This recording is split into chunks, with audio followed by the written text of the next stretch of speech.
Welcome to this week's look at the state of the New York City real estate market. This is for the week of September 30th to October 6th. There is a lot of news from last week in terms of the market, and I'm going to be covering all of that. We'll get started with the luxury market, then we'll talk about the Manhattan market and the Brooklyn market. Then I'm going to wrap it up. I'm going to give you some additional information, and I am going to share best practices.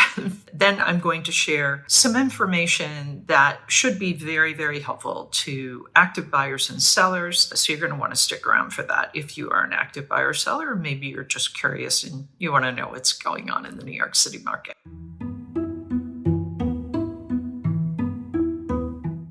There were 30 contracts signed last week in the luxury market. That is 12 more than the previous week. This is a great start to October, and we're going to get into the details of that at the end of the report and kind of that whole breakdown for the luxury market. But in the meantime, let's talk about the number one and number two contracts for last week. The number one contract was Penthouse 9A at 90 Morton Street. It was asking just under $18 million. It was reduced from $22.5 million when it was listed back in March of 2023. This unit has almost 3,700 square feet, 3 bedrooms, 3 bathrooms, an office or den, plus 2 landscape terraces totaling 450 square feet. 90 Morton is a former printing plant that converted into a 12-story, 28-union condo back in 2019. The amenities in this building include a concierge, a covered driveway, fitness center, 64-foot pool, residence lounge, and children's playroom. A rooftop terrace has an outdoor kitchen. The number two contract was apartment 7B at 765 Park Avenue, asking just under $15 million, reduced from $17 million when it was listed in December of 2021. This 14-room co-op has 4 bedrooms, a library, 5.5 bathrooms, 4 fireplaces, a corner 33-foot living room, library, and 3 out of 4 bedrooms face Park Avenue. The amenities in this building include a doorman, storage, and gym. This co-op allows just 50% financing. The total weekly asking price sales volume, $237,265,000. Average asking price, $7,908,833. Median asking price, $6,872,500. Average discount from original ask to last asking price, 11%. Average days on the market, 540. Okay, as I said, big showing in the luxury market, 12 more contracts than the previous week. There's some additional information that I'm going to share with you when I wrap up this report, so you may want to stick around for that. In the meantime, if you have any questions, please post them below or reach out to me directly at Sotheby's. Now we're going to take a look at what is going on in Manhattan and Brooklyn.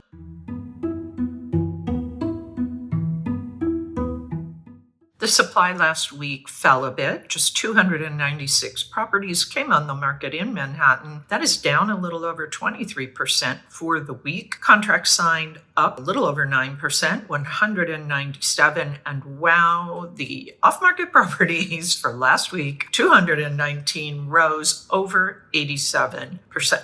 If I had to guess, I would say these are sellers who were not getting traction, didn't want to wait anymore, decided they were going to take a break from the market. The monthly supply, however, is a different story in Manhattan. 1,900 properties came on the market for the month. That is up almost 125%. Contract signed rose almost 3%, 780. Off-market properties again rose almost 31% for the month, 645. This latest reading on the market pulse in Manhattan shows we remain in a very steady, neutral market. The liquidity pace is showing an increase. 780 properties over the last 30 days went into contract. That is up a little over 4% from last month, up over 29% for the year. Again, these numbers are helpful. It's certainly helpful to be keeping an eye on them from a weekly standpoint. The monthly picture gives us even a kind of broader view, and certainly year over year, we're getting a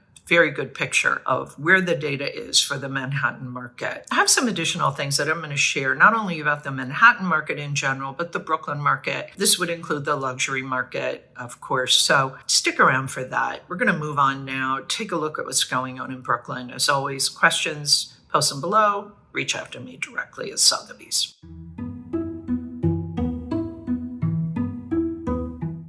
Brooklyn also saw a decline in the inventory coming on the market for the week, 167. That's down almost 20%. 133 contracts signed. That rose almost 19% for the week. Off-market properties rose, wow, over 141% for the week. 123 properties came off the market last week. Taking a slightly broader view of things going on in Brooklyn, we're going to take a look at this 30-day supply, 1,060. That rose over 61%. Contracts signed fell a smidge under 1%, 494 for the month. Off-market properties, 348. That is up 42% for the month. This market pulse in Brooklyn had fallen kind of into the buyer's market, but from a balance standpoint of supply and demand, we're back to this kind of neutral place. And if we look at this 30-day liquidity chart, 494, that is up under 1% from last month, but it is up 15.2% year over year. So that's it for Brooklyn. Stick around. I'm going to wrap this up now, give you some additional information, and give active buyers and sellers some strategies and things to know that will help them be successful in this market. So we definitely saw a pop in the luxury market from the previous week. 12 more contracts were signed, 30 in total. 7 of those were in the trophy category at 10 million and above. Interestingly, 17 of those condo sales were sponsor sales, meaning new development. Condos, 22, co-op 7, townhouses 1. 23 of those were uptown and only 7 were downtown. As I've said before, the luxury market is a largely cash market. We continue to see that part of the market thriving. Let's hope that it continues that way throughout the rest of the fall market. If we take a look at Manhattan and Brooklyn markets generally, or kind of across the board, we see that both of those markets are kind of in this neutral place. If you want to say this, it could be going a little sideways. The supply in Manhattan and Brooklyn fell for the week. We're now at about 6,578 properties for Manhattan and about 3,327 properties for Brooklyn. The contracts signed were up in both Manhattan and in Brooklyn for the week. So we're starting to see the buyers engaging in this fall market, taking advantage of the new inventory and things being quite stable. The off-market properties in Manhattan and in Brooklyn rose for the week and for the month.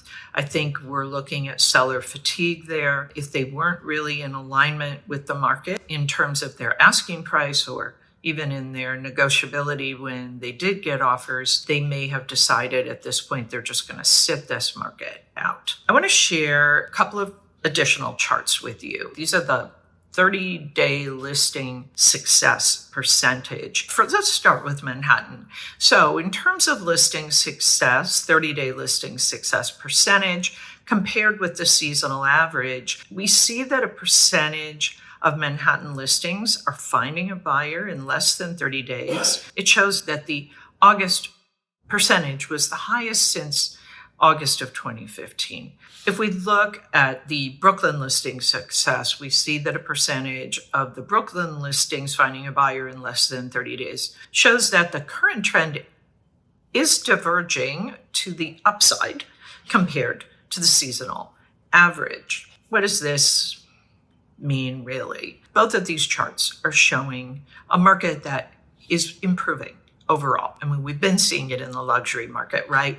But we are beginning to see this kind of firming up of the both Manhattan and the Brooklyn markets. So what we're seeing is that prices are holding pretty steady. So the bottom is kind of formed in both Manhattan and Brooklyn. However, sellers, be aware that this is a challenging listing environment. What does that mean, listing environment? And what's the difference? Well, listing environment is really tracking the deal flow. How many of these properties that are active on the market are actually making a deal. If we look at that data and we see the number of off-market properties rising, we are seeing overall that this is a challenging listing environment. So what does that mean for sellers? If prices are holding steady, this is good news for you. However, you do not want to be too ambitious in your asks. You want to be careful of your asking price because the asking price is a signal to the buyers that are out there looking for a home, just like yours, whether you are in alignment with the market and therefore a serious seller and they should come right away and see your property, or if they see that you're not really in alignment with the market and you're being too ambitious in your asking price, they simply will wait and they'll go look at other things first. So if you want to get your property sold in hopefully the first 30 days, which is when you make the most money, because that's when buyers perceive it has the most value, then do be careful of your asking price because, as I said, the good news is prices are holding steady. However, this is a challenging listing environment. We're seeing that in general, the buyers are favoring condos over co-ops. We're seeing mint or new properties selling more quickly. So it may be challenging for those owners of co-ops, especially if those co-ops need work. Buyers may be not so quick to want to take that on, but they might with a price adjustment. So just something to, maybe not the best news for co-op sellers, but you should be aware of what's happening. And buyers.